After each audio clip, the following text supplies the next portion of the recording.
इसका स्वाद गौरदास जी दार्जिलिंग से। जी हरिवंश महाराज जी, दंडवत प्रणाम। महाराज जी, कैसे हरि नाम में रुचि आएगी? पहली बात तो है कि हरिनाम में रुचि प्राप्त करने के लिए हरिनाम जापक किसी महापुरुष का आश्रय लिया जाता है। भजन न होई संग बिनु, भजन बिना नहीं प्रेम। साधन को हरि भजन है, कै सत्संग सहाय। यदि हमें नाम जापक साधु का संग मिल जाए, उसकी शरणागति मिल जाए और हम उसके आदेशानुसार चलें तो अविघ्न नाम हृदय में चलने लगेगा। जो मल विक्षेप आवरण है, बार बार विषयों का चिंतन होना, बार बार विषयों का आकर्षण होना भारी विक्षेप है नाम जापक में। मैं नाम जप कर रहा हूं, मैं बड़ा सतोगुणी हूं, मैं जितेंद्रिय हूं, ये अहंकार आवरण है। और पूर्व पाप से जो वासनाएं हो मल है, ये अनर्थ ऐसा बैठा हुआ है कि हमारे नाम में रुचि होने ही नहीं देता। तो साधु संग का मतलब है उनकी आज्ञा का पालन करना। जितनी संख्या बताई गई, जो दिनचर्या बताई गई, जो पाठ बताया गया, जो सेवा बताई गई, जो भावना बताई गई, यदि हम उसमें चित्त जोड़ें तो इसे अभ्यास कहते हैं। अभ्यास योग युक्तेन चेतसा नान्यगामिना। हमारा ऐसा अभ्यास बन जाए कि चित्त कहीं और जाए ही ना। तो ये अभ्यास के लिए रखा गया कि कभी हम श्री कृष्ण कथा सुन रहे हैं, कभी श्री कृष्ण कथा कह रहे हैं, कभी हम ठाकुर सेवा कर रहे हैं, कभी हम नाम कीर्तन कर रहे हैं, कभी नाम जप कर रहे हैं, कभी हम संत संग कर रहे हैं, कभी हम संत सेवा। तो इस अभ्यास से विक्षेप मल आवरण इनकी निवृत्ति हो जाती है। जहां विक्षेप हटा, मल हटा, अनर्थों की निवृत्ति हुई, नाम में अपने आप स्वाद आने लगता है। पहले महत्व बुद्धि हो जाए कि नाम से बढ़कर के कोई साधन नहीं, कोई वस्तु नहीं।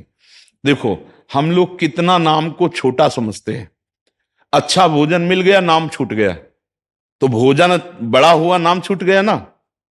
कोई मित्र मिला, बात कर रहे हैं तो नाम छूट गया, वो मित्र से बात, तो मित्र बड़ा हो गया ना। जबकि त्रिभुवन की राजलक्ष्मी देने पर भी जो आधे पल के लिए अपने प्रभु का नाम ना छोड़े, उसे कहते हैं भक्त, भागवत, महाभागवत। त्रिभुवन की राजलक्ष्मी देने पर भी आधे पल के लिए जो अपने आराध्य देव के नाम को ना छोड़े, वो महाभागवत।